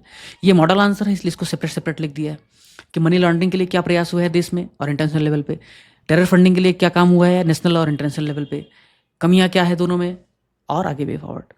तो राष्ट्रीय स्तर पर क्या प्रयास किया गया है मनी लॉन्ड्रिंग के लिए? PMLA, ईडी रोज छापा मारती, पकड़ के जेल में डाल देती, जमानत तक नहीं होता है, क्योंकि onus of responsibility to prove innocent is upon the जिस पे एलिगेशन लगा है। जनरली सिविल कानून कैसे होते हैं, आपने चोरी किया, ये साबित करने की जिम्मेदारी प्रोसिक्यूशन की होती है। मैं साबित करूंगा अगर मैं वकील हूँ, अगर मैं पुलिस हूँ तो, कि भाई तुमने चोरी किया है। लेकिन ईडी का कानून, पीएमएलए कानून डिफरेंट है। ये साबित करने की जिम्मेदारी कि तुमने चोरी नहीं किया है, तुम इनोसेंट हो, तुम पे है। तुम नहीं साबित कर पाओगे तो तुम चोर हो। तुम तब तक चोर हो जब तक तुम साबित नहीं कर पाओगे। बाकी कानून में कैसे होता है, तुम तब तक इनोसेंट हो जब तक प्रोसिक्यूशन साबित नहीं कर लेता है। तो ये दोनों में डिफरेंस है, इसलिए जमानत नहीं होता ईडी के कानून में। पीएमएलए में जमानत इसलिए नहीं होता है। ठीक है, ये बेसिक डिफरेंस है। केजरीवाल की जमानत इसलिए नहीं हो रही थी। तो पीएमएलए कानून 2002 का लीगल फ्रेमवर्क देता है, अमेंडमेंट हुआ है इसका बाद में 19 या 16 में, और ये ब्लैक मनी को क्रिमिनलाइज करता है, मनी लॉन्ड्रिंग को क्रिमिनलाइज करता है। पहला हो गया। दूसरा, फाइनेंशियल इंटेलिजेंस यूनिट जो ट्रैक करती रहती है इंडिया में। तीसरा, ब्लैक मनी एक्ट 2015 का, जो अघोषित विदेशी संपत्ति पर पेनल्टी लगाता है। इस तरह से आंसर लिखना है मित्र, ब्लैक मनी एक्ट 2015। खाली इतना भी लिख दोगे तो भी चलेगा, ब्लैक मनी एक्ट 2015, सिंपल, अघोषित विदेशी संपत्ति पर पेनल्टी लगाता है। अंग्रेजी में क्या लिखोगे, ब्लैक मनी एक्ट, ये तो छोड़ भी दोगे तो भी चलेगा। Black money act 2015, penalise undisclosed offshore wealth, हो गया। दो पैरा नहीं लिखना है मित्र। और वो तो मनी लॉन्ड्रिंग के लिए हो गया। अब टेरर फंडिंग को रोकने के लिए, कि कोई भी जा करके अलकायदा को पैसे ना दे दे बम फोड़ने के लिए, उसके लिए क्या किया हमने, यूएपीए आए हैं। पहले 1967 में आया था, बाद में अभी हमने अमेंडमेंट कर दिया और कहा अब से आतंकवाद सिर्फ संगठन को नहीं घोषित किया जाएगा, आतंकवादी संगठन सिर्फ घोषित नहीं होगा, व्यक्ति को भी आतंकवादी का दर्जा दिया जा सकता है। इसकी वजह से फ़ायदा क्या हुआ कि पहले क्या होता था, पहले एक आतंकवादी संस्था बनाई, मान लो लश्कर तैयबा बना लिया, बाद में उसी का नाम बदल करके कुछ और रख लिया। अब क्या है, अब भाई मान लो ये ए आतंकवादी है, मान लो अजहर मसूद आतंकवादी है, ये आतंकवादी डिक्लेयर हो गया, अब वो कोई भी संस्था बनाए वो आतंकवादी ही संस्था रहेगी। इसका फ़ायदा क्या हुआ, सरकार को बार बार कानून बदलना, ट्रैक करना, आतंकवादी का स्टेटस देने की जरूरत नहीं है। एक बार बता दिया फलाने आतंकवादी है, खत्म हो गया, कुछ भी करेगा, कहीं भी जाएगा, आतंकवादी कहलाएगा। ये बात अलग है, उसका नुकसान भी है। आतंकवादी आपने किसी को डिक्लेयर कर दिया यूएपीए के तहत, और बाद में वो इनोसेंट पाया गया, समाज में गया, लेकिन ज़िंदगी भर उसे टेररिस्ट बताएंगे, तो अपने कोलेटरल डैमेज तो होता ही है। एनआईए का भी हमने गठन किया है, ताकि जहाँ पे भी आपने देखा होगा कहीं कुछ भी दुर्घटना होती है और अगर लगता है इसमें कोई क्रिमिनल एंगल है, कोई क्रिमिनल मनी इन्वॉल्व है, तो इमीडिएटली एनआईए उसको अपने कंट्रोल में लेती है, उस कानून को, उस चार्ज को। ठीक है मित्र। मनी लॉन्ड्रिंग के लिए अंतर्राष्ट्रीय स्तर पर क्या प्रयास है, एफएटीएफ का नाम सबने सुना है, इसकी लिस्ट आपको पता ही होगा, ग्रे लिस्ट और ब्लैक लिस्ट। ब्लैक लिस्ट में फिलहाल के लिए 2 कंट्रीज हैं, एक ईरान है और एक नॉर्थ कोरिया है। पाकिस्तान को हमने बहुत कोशिश की ब्लैक लिस्ट में डालने के लिए, लेकिन वो ग्रे लिस्ट में ही बना रहा है, बाद में हटा दिया गया। अभी टर्की है शायद ग्रे लिस्ट में। ये ग्रे लिस्ट या ब्लैक लिस्ट में डालने से क्या होता है, ग्रे लिस्ट में अगर डाला तो ऑब्जर्वेशन किया जाएगा एफएटीएफ के द्वारा, ओईसीडी के द्वारा, बाकी कंट्रीज़ के द्वारा, डेवलप्ड कंट्रीज़ के द्वारा, G20 के द्वारा, कि आपके यहाँ जो संगठन है या जो व्यक्ति हैं वो कहीं ऐसा तो नहीं कि आतंकवादियों को पैसा देते हैं। आपके यहाँ जो बिजनेस हो रहा है, जो संस्थाएं हैं, सरकार है, ऐसा तो नहीं कि वो पैसे आतंकवादियों को इस्तेमाल करने के लिए फ्री दे रही हैं। अगर आप ऐसा करते हुए पाए गए तो आपको ब्लैक लिस्ट में डाल दिया जाएगा। एक बार आपको ब्लैक लिस्ट में डाल दिया गया तो आपके यहाँ इन्वेस्टमेंट प्रभावित होगा, आपके एसेट सीज किए जा सकते हैं, अकाउंट फ्रीज किए जा सकते हैं, बहुत नुकसान होता है। इमेज तो खराब होती है, वो तो होती ही होती है। भारत ने बहुत कोशिश की, लेकिन पाकिस्तान को भारत ब्लैक लिस्ट में शामिल नहीं करवा पाया। ठीक, तो ये एफएटीएफ हो गया। और एक और है Egmont group of financial intelligence unit. इसका नाम इसलिए क्योंकि चर्चा में काफ़ी था और थोड़ा सा नया भी है, तो इसको डाल देने का ये है। ठीक, प्लस हो गया। अगला क्या है, टेरर फंडिंग, यानी आतंकवादियों को पैसा ना जाए, इसके लिए क्या सरकार अंतर्राष्ट्रीय स्तर पर प्रयास है। अमेरिका जब सपोर्ट कर रहा था किसको, तालिबानियों को, कहाँ सपोर्ट कर रहा था, अफगानिस्तान के अंदर, जब तक रूस की सेना थी। बाद में उसी तालिबानी ने जब अमेरिका पे अटैक कर दिया, जब अलकायदा के लोगों को समर्थन देना शुरू किया, तो अमेरिका के प्रयासों से यूनाइटेड नेशन सिक्योरिटी काउंसिल में रेजोल्यूशन आता है। उस रेजोल्यूशन को कहते हैं 1267 1267, जो किसी भी ग्रुप को, किसी भी व्यक्ति को आतंकवादी संगठन घोषित करवा सकती है। जब अमेरिका को दर्द हुआ तो ये रेजोल्यूशन पास हुआ।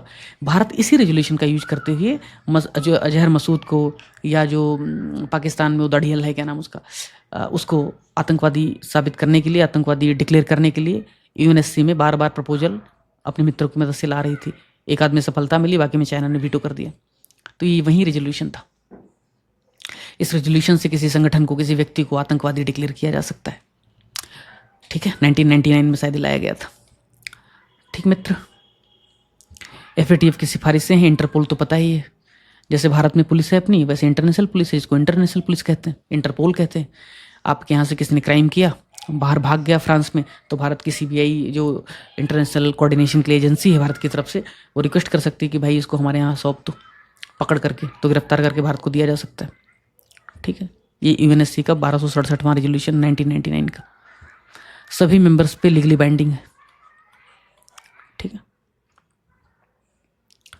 उस आतंकवादी पे जिस पे कि बैन लगाया गया है वो विदेश कहीं नहीं जा सकता, हथियार नहीं रख सकता, उस पर फाइनेंशियल सैंक्शन लगा दिए जाएंगे, दुनिया भर में जहाँ जहाँ उसके अकाउंट हैं सब फ्रीज हो जाएंगे। इसीलिए उदड़ियल जो है पाकिस्तान में, उसके अकाउंट फ्रीज करने पड़े पाकिस्तान को, क्योंकि उसे आतंकवादी डिक्लेयर कर दिया गया था यूएनएससी के द्वारा। या यही सब जो हमने बातचीत की है ना मित्र, इसी को इस तरीके से भी आप लिख सकते हैं, या इसको ध्यान रखना, रिवीजन करने के लिए आसानी होगा। 1 पेज 1 टॉपिक का जो समरी नोट्स है जो आपको मिलेगा, कुछ का मिल चुका है, वो इसी कॉन्सेप्ट पर है कि इस तरीके से आपको इमेज बना करके दे दिया जाए। अचीवमेंट क्या है हमारी अब तक? बहुत सारी अचीवमेंट है, ये पढ़ लेना, ज़बरदस्त अचीवमेंट है। चैलेंजेस क्या है? पहला चैलेंज तो क्या है, आपने बैंक अकाउंट फ्रीज कर दिया, उन्होंने बिटकॉइन में, क्रिप्टो करेंसी में पैसा लेना शुरू कर दिया। आपने कंपनी पे बैन लगा दिया, वहाँ सेल कंपनीज खुल गई। पनामा में पनामा पेपर्स आया था, आपको पता ही है, कितनी सेल कंपनीज दिखी थी वहाँ पे। हवाला के जरिए, इनफॉर्मल बैंकिंग नेटवर्क के जरिए पैसा पहुँचा रहे हैं। यहाँ पे लिखा था अनौपचारिक बैंकिंग नेटवर्क। अरे भैया सिंपल इनफॉर्मल लिखने का कोई दिक्कत नहीं। और वैश्विक प्रयासों में समान एनफोर्समेंट की कमी। भारत ने बहुत एक्शन ले लिया आतंकवादियों की टेरर फंडिंग को रोकने के लिए, लेकिन पाकिस्तान ने नहीं लिया। तो क्या होगा? कमज़ोर होगा, पाकिस्तान से पैसा जाएगा। तो पहला प्रॉब्लम, नए नए प्रकार के क्राइम है, नए नए प्रकार की मनी लॉन्ड्रिंग हो रही है, हवाला इनफॉर्मल बैंकिंग हो रहा है। पूरी दुनिया में सभी देश एक समान प्रयास नहीं करते, ये सब है। अफगानिस्तान वगैरह, म्यांमार वगैरह बदमाशी कर रहा है। आजकल तो एक नया तरीका है, धर्म के नाम पे एनजीओ वाले फंडिंग लेते हैं और उसका इस्तेमाल आतंकवाद में करते हैं। पता ही है आपको, चैरिटी और एनजीओ के माध्यम से आतंकवाद को फंडिंग मिलती। आगे की राह क्या हो सकती है? बहुत सुंदर, बहुत ही सुंदर कंक्लूजन है, जरूर देखो। एआई और बिग डेटा एनालिटिक्स, इसलिए क्योंकि बिग डेटा एनालिटिक्स क्या है, जितना भी डेटा आपको मिला हुआ है इंटेलिजेंस एजेंसीज से, चाहे दुनिया की कोई भी एजेंसी हो, सबको आप मिक्स करो। आर्टिफिशियल इंटेलिजेंस है आपके पास ज़बरदस्त, आप उनका एनालिसिस करो कि किस पैटर्न पे क्राइम हुआ है दुनिया में। कि मान लो अफगानिस्तान में कोई एक बड़ा ट्रांजैक्शन हुआ, तो उसके 1 महीने बाद आपको दूसरा बड़ा ट्रांजैक्शन दिखेगा नेपाल में, फिर पता लगेगा 3 महीने बाद भारत में किसी ने बम फोड़ दिया। तो ये पैटर्न आप समझ रहे हैं, ये पैटर्न अगर आपने एनालिसिस करके समझ लिया तो आप समझ जाएंगे अफगानिस्तान में जैसे कोई बड़ा ट्रांजैक्शन होता है अफीम वगैरह बेच करके, मतलब कोई तो भी आतंकवादी पैसे का लेन देन कर रहा है बम फोड़ने के लिए, इमीडिएटली बॉर्डर पे आप अलर्ट कर दीजिए, भारत में बम फोड़ने से रुक जाएगी घटना। और ये सब हमारी सुरक्षा एजेंसियां ऑलरेडी कर रही हैं काम। इसका फ़ायदा क्या होगा? रियल टाइम में आप फाइनेंसेस को ट्रैक कर पाएंगे, एफएटीएफ वगैरह को आप इन्फॉर्म कर पाएंगे, सीमा पर जो है डेटा शेयर करके इमीडिएटली आप वहाँ पे एक्शन ले सकते हैं। और इसका फ़ायदा क्या होगा? एडीजी 16 जो वैश्विक शांति लक्ष्य की बात करता है, अर्थात शांति, न्याय और समावेशिता, इंक्लूसिविटी, उसको आप हासिल कर सकते हैं। फिर से कंक्लूजन बताता हूँ।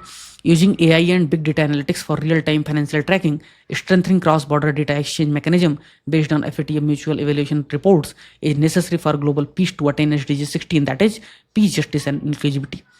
इस तरीके का कंक्लूजन लिखोगे तो आपको शानदार नंबर मिलेंगे, बजाय कि बाबू सोना वाला चैट जीपीटी वाला आंसर आप लिखते हो, है ना। तो मत करो। ह्यूमन एआई को, जो ये आपका ह्यूमन इंटेलिजेंस जो है, एचआई जो है, उसको एआई क्या कर सकती है? आगे तो जा सकती है, सुपरसीड तो कर सकती है, ह्यूमन की अपनी लिमिटेशन है, लेकिन रिप्लेस नहीं कर सकती। मतलब जो काम इंसान कर सकता है उससे बेहतर काम कई बार एआई करेगी, लेकिन ह्यूमन को कंप्लीटली रिप्लेस कर दे नहीं हो सकता। क्यों नहीं हो सकता? बताता हूँ मैं। हम सारे कंटेंट क्रिएटर्स बैठ के रोज एक्सपेरिमेंट ही कर रहे हैं, थोड़ा देर एआई का इस्तेमाल कैसे करना है। 90% केसेस में एआई, चाहे वो चैट जीपीटी हो, चाहे वो बार्ड हो मतलब जेमिनी हो, चाहे वो डीप सीक जो आया है वो हो, ये सब के जो डेटा हैं वो डेटा मोस्टली रॉन्ग हैं या आउटडेटेड। क्यों? इन सब का जो लास्ट एलएलएम अपडेशन हुआ है वो हुआ है 2023 में। इसकी वजह से 2023 के बाद इनके पास अपडेटेड डेटा नहीं है। इसीलिए हम न्यूज़पेपर्स को पढ़ते हैं, उनका जिस्ट निकालते हैं, उनकी सहायता, हम एआई की सहायता भी कई बार लेते हैं कि उसमें क्या सजेशन है, क्या आर्गूमेंट है, क्योंकि एक कंटेंट बनाने के लिए 5 आर्टिकल पढ़ना पड़ता है। उन आर्टिकल की सारी समरी को हम पॉइंटर्स में डेवलप करते हैं, उनमें से हम कीवर्ड्स निकालते हैं, उसको हम शॉर्ट करते हैं और अच्छे सजेशन जो भी एडिटोरियल वालों ने, एक्सप्लेन वालों ने लिखा है, हम आपको देते हैं। प्लस जो भी डेटा है उसको वेरीफाई करते हैं, अथेंटिक सोर्स का इस्तेमाल करते हैं, उसका कटिंग भी आपको हम शेयर करते हैं ताकि हमारी अथेंटिसिटी बची रहे। इतना काम करते हैं, पढ़ लीजिएगा, आगे पढ़ना होगा तो। ये बहुत शानदार सवाल है, बहुत शानदार सवाल है। क्यों शानदार सवाल है? सवाल नक्सलिज्म पे आ रहा है लगातार, लेकिन भारत में नक्सलिज्म अभी कम हो गया है। सबसे बड़ा प्रॉब्लम है अलगाववाद अभी फ़िलहाल। क्यों? क्योंकि भाई देख ही रहे हो क्या चल रहा है, कभी पन्नू, कभी निज्जर, कभी कनाडा की बदमाशी, कभी कुछ कभी कुछ। तो खालिस्तानी अलग आंदोलन करते हैं, कभी नगाली मोले अलग आंदोलन कर रहे थे, कभी नॉर्थ ईस्ट में हो रहा है, कभी कहीं हो रहा है। तो सेपरेटिज्म आतंकवाद से भी बड़ा खतरा है। क्यों है? आओ देखते हैं। सीधे टिप्पणी करना है, कमेंट करना है, ओपन एंडेड क्वेश्चन है। आइए देख लेते हैं।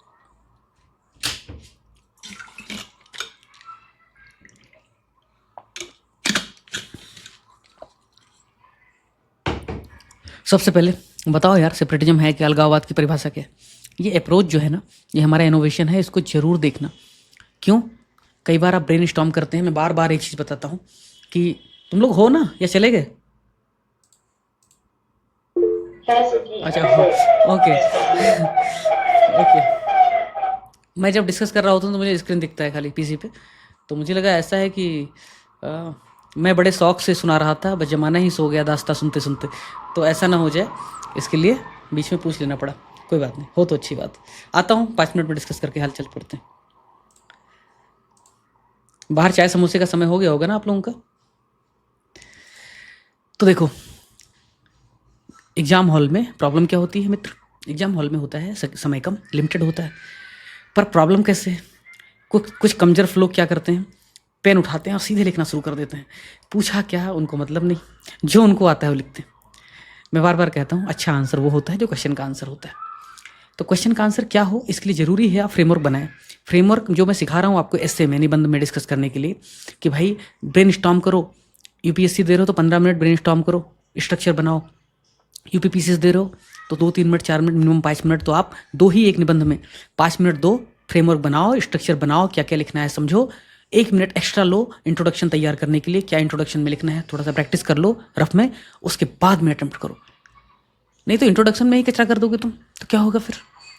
तो ऐसे जब आपको क्वेश्चन मिले एग्जाम हॉल में, 30 सेकेंड्स आप ब्रेन स्टॉर्म करो, यार इस क्वेश्चन की डिमांड क्या है, इस क्वेश्चन में लिखना क्या है। तो पहले इस क्वेश्चन को सेपरेटिज्म के डेफिनेशन के साथ शुरुआत करना है, और ऐसे शुरुआत नहीं करना है। खालिस्तान का जो अलगाववाद फैल रहा है अभी भारत में और दुनिया में, बदमाशी जो लोग कर रहे हैं, इसके बारे में आपको ब्रीफ में बताना है। तो सबसे पहले अलगाववाद की परिभाषा दें, खालिस्तानी गतिविधियों के हालिया उदाहरणों से प्रश्न के कॉन्टेक्स्ट को बताएं, फिर बताइए कि भारत में अलगाववाद कैसे आया, कैसे अलगाववाद आतंकवाद से बड़ी चुनौती है, और समाधान आधारित निष्कर्ष दें। आइए देखते हैं। वाइल्ड टेररिज्म, अब देखो कितना कैची कैची इंट्रोडक्शन हमने दिया है आपके लिए, एक लाइन में इंट्रोडक्शन हो जा रहा है। While terrorism seeks destruction, separatism aims for division. Terrorism bomb फोड़ता है, बर्बादी करता है, जान माल की नुकसान होता है, लेकिन सेपरेटिज्म तो आपका देश ही छीन ले रहा है आपसे, अलग ही करवाने की कोशिश कर रहा है। इसकी वजह से नेशनल यूनिटी की फैब्रिक कमजोर हो रही है। ठीक है, जहां आतंकवाद डर और जानमाल हानि की दिशा में काम करता है, वहीं अलगाववाद विभाजन की दिशा में। ये राष्ट्रीय एकता के ताने बाने को खतरे में डालता है। कहीं से भी आपको गूगल ट्रांसलेशन लग रहा है? नहीं है। ठीक है, तो ऐसे है। एक दूसरा डेफिनेशन भी लिख सकते हो, अलगाववाद से तात्पर्य जो राजनीतिक, सांस्कृतिक, क्षेत्रीय स्वायत्तता की मांग करता है, जो अक्सर विभाजन के उद्देश्य या गतिविधि को बढ़ावा देता है। उदाहरण के लिए खालिस्तानी आतंकवादी गतिविधियां 2023 यूके में हुआ, कनाडा में हुआ, अमेरिका में भारतीय काउंसलेट पर हमला हुआ। ठीक है, खालिस्तानी आज बहुत बदमाशी कर रहे हैं, बहुत ज़्यादा। इसको बिल्कुल ब्लड एंड आयरन वाले स्टाइल से इसको ट्रीट करना पड़ेगा। No tolerance for terrorism, no tolerance for separatism, बिल्कुल बर्दाश्त नहीं करने का। उसके लिए जो कानून चाहिए वो लगाना चाहिए, उम्र कैद क्या सीधे फांसी देना चाहिए, बर्दाश्त ही नहीं करने का इसको। No conversation for separatism and terrorism. Emergence of separatism in India, Bharat में अलगाववाद का उदय कैसे हुआ, ये पूरी टाइमलाइन है। शुरुआत तो क्या नाम उसका, चंटू मंटू मॉन्टे मार्लो से ही हो गया, तो रिफॉर्म नहीं तो बर्बादी था। महात्मा गांधी ने कहा भी था, मॉन्टे क्या नाम उसका, मॉन्टो क्या, मिंटो, मार्ले मिंटो रिफॉर्म, उसने हमारा सर्वनाश ही कर दिया। गांधी ने कहा था मार्ले मिंटो ने हमारा सर्वनाश कर दिया। तो पार्टीशन ऑफ बंगाल हो जाता है। ठीक है, 1909 में आया था बाय द वे वो, लेकिन फिलहाल के लिए 1905 से कहानी शुरू हो गई थी सेपरेटिज्म की, जब बंगाल का विभाजन कर दिया गया था। बाद में जो पृथक निर्वाचन, जो निर्वाचक मंडल की स्थापना थी 1909 में पार्लियामेंटो के रिफॉर्म में, उसने तो हमारा सर्वनाश ही कर दिया। और ये क्यों था? क्योंकि डिवाइड एंड रूल करना था अंग्रेजों को। बाद में 2 नेशन थ्योरी आती है, देश बढ़ जाता है 1947 में। 48 में कश्मीर आधा हमसे चला जाता है। बाद में रही सही कसर नॉर्थ ईस्ट वाले पूरा कर देते हैं, इंसर्जेंसी लाते हैं, और खालिस्तानी वालों को तो कहना ही क्या।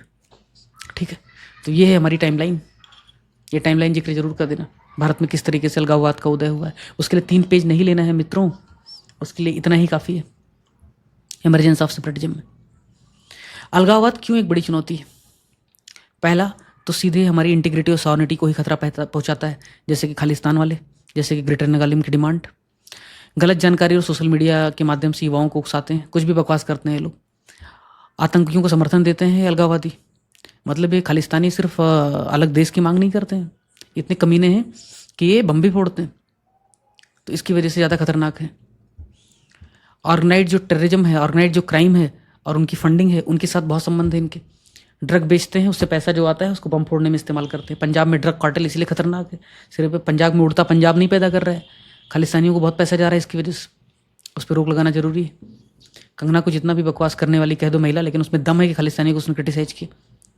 अब ठीक है, कुछ लोग होते हैं, कई बार हर तरफ दिमाग नहीं काम करता है, उसमें डेयरिंग है, उसमें उसने जो कहा वो हिम्मत है लोगों में कहने की। आतंकवाद बड़ी चुनौती अब भी कैसे बना हुआ है? ये क्यों डायमेंशन डाला रजत ने? इसलिए डाला क्योंकि क्वेश्चन क्या था? क्वेश्चन था कमेंट करना है। और कमेंट किस पे करना है? आपने एक स्टेटमेंट दे दिया है और आपने खुद ही बता दिया है कि अलगाववाद यानी सेपरेटिज्म आतंकवाद से बड़ा चुनौती है। आपने खुद बता दिया है। अरे मेरे भाई, आपने कहा कि आतंकवाद से भी बड़ा है अलगाववाद, और फिर कह रहे हो टिप्पणी करो। तो मतलब ये है कि भाई आतंकवाद से बड़ा है अलगाववाद, आपने खुद कहा है, तो आप तो भैया पेपर सेटर हो, मैंने मान लिया।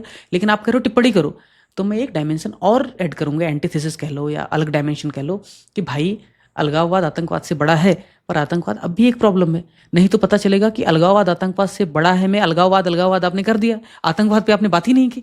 तो आतंकवाद पे बात करना पड़ेगा। कैसे बात करना पड़ेगा? बट आतंकवाद यानी terrorism is still a challenge.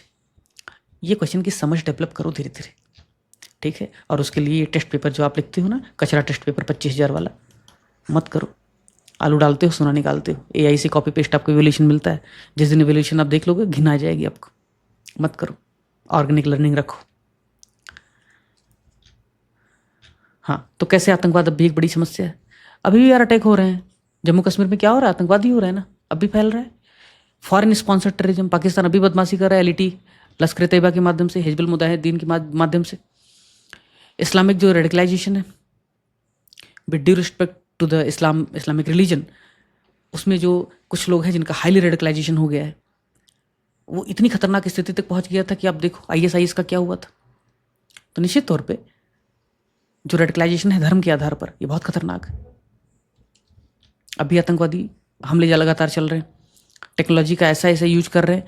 Over the ground worker, ये इतने कमीने लोग हैं, इतने बदमाश लोग हैं कि दिन में नौकरी करेंगे कश्मीर में जाकर के, और रात में आतंकवादियों को हथियार सप्लाई करते हैं। और ऐसा हो रहा है, और कभी इनको सरकार पकड़ ही नहीं पाती, पता ही नहीं चलता आतंकवादी हैं। अपने घरों में रख लेते हैं आतंकवादियों को, सुरक्षा वाले आते हैं तो फिर और प्रॉब्लम होती है, इनोसेंट मारे जाते हैं। इसलिए ओवर द ग्राउंड वर्कर ज़्यादा खतरनाक। फिर यहीं क्या करते हैं कमीने कि इनके घर वाले कोई मान लो सेना में काम करते हैं, तो वहाँ पे क्या करेंगे, और ये एक्चुअल हो रहा है, यहाँ मजाक नहीं कर रहा हूँ। कश्मीर में जो कुछ भी लोग पुलिस में या सेना में शामिल हैं, उन पे अटैक्स हुए हैं। सेना के जो सैनिक हैं, पुलिस वाले हैं जो कश्मीर में रहते हैं, वो मारे गए हैं, भले वो भी मुस्लिम रहे हों। क्यों मारे गए हैं? क्योंकि ऐसे कुछ कमीने ओवर द ग्राउंड वर्कर जो लोग हैं, OGW वाले, जो सेना में इंफॉर्मेशन निकालते हैं कि कौन कौन से लोग कहाँ कहाँ के लोग कश्मीर के नौकरी कर रहे हैं सेना में, उसके लिस्ट आतंकवादियों को पहुँचा देते हैं। फिर वो आतंकवादी ट्रैक करते हैं उनको, जैसे वो छुट्टी पे आते हैं अपने घर पे, उन पर अटैक कर देते हैं। अदरवाइज आतंकवादियों को कैसे पता चलेगा कौन सा सैनिक सेना में है, किस घर का है, कौन सी गली में रहता है, कब आने वाला है छुट्टी पे, कब कहाँ निकलने वाला है? इन्हीं की वजह से पता चलता है। और इसको बहुत बस्ट करना, इस नेक्सस को बस्ट करना बहुत जरूरी है, अदरवाइज खतरनाक स्थिति हो जाएगी। ठीक है, ध्यान रखना इसका। ओवर द ग्राउंड वर्कर्स ज़्यादा खतरनाक। अभी ड्रोन नाम का एक नया तकलीफ आ गया है, देख ही रहे हो आप। सोल्यूशन क्या करोगे? आगे का रास्ता क्या है? जितने लोग कनाडा जा रहे हैं, भारत सरकार को ऐसे फ्री फंड नहीं जाने देना चाहिए। नहीं पैसा आएगा, नहीं रेमिटेंस आएगा, चलेगा। हमें चाहिए नहीं रेमिटेंस, हम बहुत बड़े आदमी हो गए। लेकिन जो भी जाएगा कनाडा में, स्पेशली जिनके कोई तार जुड़े हो सकते हैं, उनका पूरा मॉनिटरिंग होना चाहिए, पूरा स्क्रीनिंग होना चाहिए। वो लौट के आए तो भी होना चाहिए। जैसे अमेरिका से कुछ अभी डिपोर्टेशन हुआ है, तो ऐसे नहीं डिपोर्टेशन हो गया तो आपने उनको पंजाब में जाने दिया, नहीं नहीं नहीं नहीं, प्रॉपर उनका वेरिफिकेशन करो कि वो कहाँ गए थे, डंकी रूट से गए थे तो किससे मिले थे, पैसा कैसे अरेंज किया था, कहीं डक कार्टेल का तो पैसा नहीं था। भाई आपको तकलीफ हुई, आपका डिपोर्टेशन हुआ, आप आए, वो एक पक्ष है, ह्यूमन पक्ष है, हम आपकी मदद करना चाहेंगे, करेंगे। लेकिन अगर आप डंकी रूट से गए थे, 50 लाख रुपए का इंतजाम आपने कहाँ से किया? ड्रग बेच के तो नहीं किया। और अगर ऐसा किया तो उस पर एक्शन लेना चाहिए सरकार को। तो प्रवासी एक्टिविटी को कड़े से निगरानी कीजिए, साइबर सिक्योरिटी को और इम्प्रूव कीजिए, अलग अलग राष्ट्रों के साथ एक्सचेंज कीजिए इन्फॉर्मेशन को, ताकि वैश्विक शांति और राष्ट्रीय शांति दोनों सुनिश्चित किया जा सके। बाकी ये सब पढ़ लेना, शानदार आर्टिकल हो गया। 4 क्वेश्चन। आगे आपके कोई सवाल है मित्र? समझा? थोड़ा फास्ट डिस्कस किया, समझ में आया नहीं आया? Hello, Jain sir. जैन जैन समझा? सर आपने एक महिला का नाम लिया था, उनका नाम दोबारा बता देंगे आतंकवादी गतिविधि में? महिला का नाम नहीं लिया था आतंकवादी गतिविधि में। मैंने कहा था कि कंगना रनौत कितनी साहसी महिला है कि उसने हिम्मत से नाम तो लिया, खालिस्तानी जो टेररिज्म है उसके खिलाफ बोला। तो महिलाओं का नाम सुन के इतने अलर्ट क्यों जा रहे हो तुम? हाँ चलो आगे। कोई सवाल है किसी का? हाँ। समझ में आया? हाँ जी थोड़ा जी, बिल्कुल। थोड़ा जल्दबाजी में फास्टर मोड में किया डिस्कशन, और उम्मीद है समझा होगा। करते हैं प्रीति। सर थोड़ा हाँ सर थोड़ा थिएटर कमांड बता दीजिए एक लाइन सर, थिएटर कमांड। हाँ थिएटर कमांड देखो, थिएटर कमांड का उद्देश्य क्या है? तीनों सेनाएं जो है, नेवी, एयरफोर्स और आर्मी, ये तीनों एक ही जगह रहे, जब भी ज़रूरत पड़े, जैसी भी ज़रूरत पड़े, अटैक कर सकें, रिस्पॉन्ड कर सकें। अभी तक क्या होता था, आर्मी वाले को ज़रूरत पड़ी, एयरफोर्स वाले को तो फ़ोन मिलाता था कि हेलो साहब 2 फाइटर पायलट और प्लेन भेज दो, यहाँ पे हमें रेस्क्यू करना है या ज़रूरत है अटैक करने के लिए। अब जब एक ही जगह पे आर्मी वाले भी हैं, एयरफोर्स वाले भी हैं, नेवी वाले भी हैं, तो किसी को फ़ोन करने की ज़रूरत ही नहीं है। उनका हेड है एक ऐसा ऑफिसर जो 4 स्टार जनरल है, जो इक्वली पावरफुल है, किसी से उसको पूछने की ज़रूरत नहीं, खुद डिसीजन ले सकता है। आर्मी वाले को भेज देगा, नेवी वाले को भेज देगा, एयरफोर्स वाले को भेज देगा। तो क्या होगा, जब डिसीजन मेकिंग अथॉरिटी एक ही है, किसी से उसको मदद की ज़रूरत नहीं है, आत्मनिर्भर है, तो रिस्पॉन्स टाइम कम लगेगा, इमीडिएटली रिस्पॉन्ड कर सकता है, इमीडिएटली अटैक कर सकता है, रेस्क्यू कर सकता है, सब कुछ उसके पास वेल इक्विप्ड है। ये है इंटीग्रेटेड थिएटर कमांड। पर प्रॉब्लम क्या है? इसके लिए पहली चीज़ तो तीनों में बहुत शानदार कोऑर्डिनेशन चाहिए। दूसरा, अलग अलग जगह की अलग अलग ज़रूरतें हैं भाई। अब लद्दाख में आप नेवी क्या कर रही है, लद्दाख में क्या करेगी? ऑलरेडी वहाँ पे एयरफोर्स भी डिप्लॉयड है उसी के आसपास, तो ज़रूरत कम हो गई। दूसरा, वो ज़माना गया जब एयरफोर्स से मदद मांगने में 2 दिन लग जाते थे। आज के ज़माने में कम्युनिकेशन नेटवर्क इतना फास्टर है कि एक मैसेज पे फाइटर प्लेन उड़ा राफेल जैसा, और 10 मिनट के अंदर वहाँ पे अटैक कर दिया। तो कम्युनिकेशन इतना शानदार हो गया, क्यों चाहिए थिएटर कमांड? तीसरा, थिएटर कमांड बन जाता है तो वो तीनों सेनाओं के लोग तो रहेंगे, उनकी वर्क कल्चर बहुत अलग अलग है, नेवी की स्टाइल अलग है, वर्किंग की, एयरफोर्स की अलग है, आर्मी की अलग है, झगड़े करते रहते हैं आपस में, तो ये भी प्रॉब्लम है। फिर सरकार के पास रिसोर्सेज भी होने चाहिए इतना कमांड डेवलप करने के लिए। एक थिएटर कमांड डेवलप करने के लिए पूरी दुनिया का एवरेज टाइम 20 साल है, भारत को लगेंगे 50 साल। प्रैक्टिस से आएगा मिस्टर अखिलेश, धीरे धीरे रेमना, धीरे सब कुछ होए, माली सींचे 100 घड़ा, ऋतु आए फल होए। धैर्य रखो, धैर्य रखो। लगभग 125 लेक्चर्स हम मेंस में करने वाले हैं। मॉडल आंसर, रिवोल्यूशन पकड़ लिया जाए तो 200 पहुंच जाएंगे। आज के इतिहास में, यूपीपीसीएस के इतिहास में किसी ने नहीं किया होगा इतना। इसके बाद भी आपको दिक्कत होगी तो बताना। सेक्शनल लिख रहे हो, फुल लेंथ लिख रहे हो, टेस्ट लिख रहे हो, क्या दिक्कत? अरे यार ये सब सवाल मुझसे मत पूछा करो, रिजल्ट कब तक आएगा? मेरा काम पढ़ाना, मैं पढ़ा रहा हूँ, कैलेंडर आ गया है, मैं उसी के हिसाब से पढ़ा रहा हूँ। जो भी कंटेंट होगा इंद्रधनुष का भगीरथ के पोर्टल पे अपलोड हो जाएगा, ठीक है? डोंट वरी, कह दिया है तो मिल जाएगा। कोई सवाल है? Any question? बोलो। सवाल नहीं है क्या? आजकल सवाल नहीं पूछते तुम लोग यार। सर जो चाइना वार हुआ था उसमें थिएटर कमांड जैसा ऐसा कुछ सिस्टम नहीं रहा होगा ना सर? नहीं, तब तो थिएटर कमांड जैसा कोई कॉन्सेप्ट नहीं था, दुनिया में भी उतना खास नहीं था, तो कुछ नहीं था। थिएटर कमांड भारत में तो 1999 के कारगिल रिव्यू कमेटी के बाद से ज़्यादा तेजी से विचार आया। ठीक है, चलो करेंगे, स्टार्ट करेंगे जल्दी। नहीं, लेक्चर का को नोट्स बनाओगे? ये प्रिंट कर लो, उसी में कुछ कुछ नोट कर लेने का जो भी इंपॉर्टेंट है, क्योंकि कंटेंट में सब कुछ तो नहीं आ सकता। Thank you Pallavi. कंटेंट में सब कुछ नहीं आ सकता ना मित्र। जितना मैंने आपको बताया वो कंटेंट से कम दुगना है, तो जो भी इंपॉर्टेंट आपको लगे इमीडिएटली वहाँ पे नोट कर लो, बस और क्या। ठीक है, और PDF एडिट का ऑप्शन नहीं दे रहे हैं एक दूसरी वजह से, क्योंकि हमारी टीम बहुत काम करती है, टायरलेसली काम करती है, अलग अलग आर्टिकल्स को खंगालती है, पढ़ती है, तो वहाँ से डायमेंशन निकालती है। कचरा और सस्ता कॉपी पेस्ट नहीं हो रहा है, उसकी मेहनत का, हमारी मेहनत का कुछ तो सम्मान होना चाहिए। नहीं तो फिर यार कर देंगे तो मार्केट वाले फिर उसको कॉपी पेस्ट मार करके अपना नया नोट्स निकाल देंगे, वो नहीं करूँगा मैं। ठीक है, चलो गुड नाइट, नेक्स्ट सेशन में मिलते हैं। आज करंट अफेयर और ऐसे भी है, देखता हूँ कितना कर पाता हूँ। ठीक है, शुभ रात्रि।